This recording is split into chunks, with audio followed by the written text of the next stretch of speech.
How was I to prove I'm a man if I didn't do what I'm doing now? But I miss Maggie so much, I just hope to make it back to her somehow. And Johnny said we'd see action tomorrow, and he's turned into one giant mess. He declares this war will never end, and he also declares his soul has never been blessed.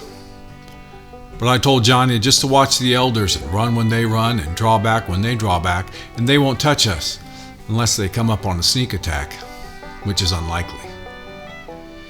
And we marched for about 9 or 10 miles today, and the cracks of distant battles bounced off trees. I think the generals are all scared and might run on nary a sneeze. And Johnny and I pitched our tent by a creek, and we heard the rebels were selling their slaves because they need more money to carry on, but I think they'll soon be running for the caves. And the creek was cold as I splashed water on my face, and I thought of Maggie and how she cried after I told her I was volunteering. But not to worry, I said. I shall return. Her mother was against the wedding. She said Maggie was too young and I should let her be, and her father felt the same way, so we left in the middle of the night and got married up in Missouri. And the moonlight shined on Johnny's Arkansas toothpick, and his nervous eyes were always watching me. I told him to relax and breathe in the night, and he said he couldn't believe it's already 1863.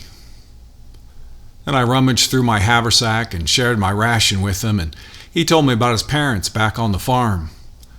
They said war was the most inconceivable thing on the planet, so he joined the regiment silently because he didn't want to cause an alarm. But I believe what Johnny said about a clash with the rebels tomorrow, and I wondered how I'd react to my first test. Then I looked up at the moon because it was showering the camp with a soft glow, and as Johnny was eating the ration, I felt a great weight on my chest because I worry about him so much. First day I met Johnny, it always seemed like he was my brother, a younger brother that you always got to look after. His innocence is charming, but if he didn't have that, he'd be a complete disaster. And the next morning our camp broke off into 3 groups, and I heard someone say adios, and the rain began to pour as the general barked orders, but I ignored him and told Johnny to stay close. And the brush was thick as we marched through the woods, and Johnny said I was talking to Maggie in my sleep. He said I mumbled, "She's the measure of all of my dreams, and my soul is hers to keep." Then we came upon a clearing, and up ahead was a muddy hill, and behind us the trees seemed to be holding their breath. Then out of the deafening silence, thunder exploded all around, and the rebels came running fast, their eyes filled with death. I aimed my rifle steady, but before I could squeeze the trigger, a ball shattered my knee and I collapsed into the mud, and a Reb come running straight at me. I grabbed my blade as the Reb got close, and then I heard a pop and his face exploded, and Johnny said, "I got him!" And then the battle scene faded away and felt like I imploded. And there I was walking hand in hand with Maggie, and we were in the meadow behind our house. She threw me a smile as the tall grass played with her blouse.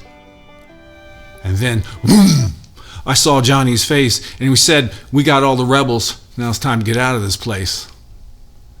And as Johnny was helping me off the field, I turned around, and most of my regiment was lying in the grass. Their lifeless bodies seemed to be free of all the anger they'd held in the past. Then I looked at Johnny as he was struggling to support me, and a flood of tears came rolling out of my eyes. I couldn't believe I'd ever worried about him so much. Through him, I'd found a state of grace that most men will never realize.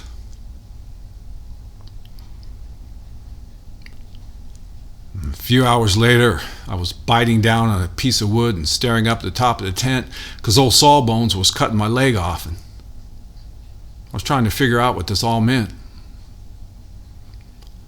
I came here to prove that I was a man, but if my proof was losing a leg in a bloody war, I would have rather stayed a boy and let manhood sail away to a distant shore.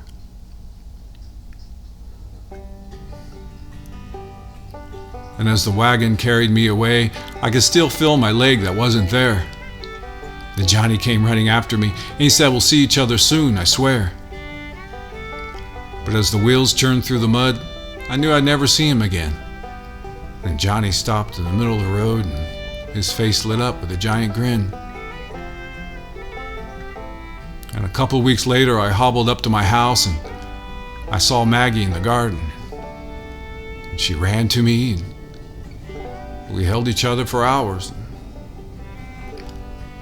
I told her I was home.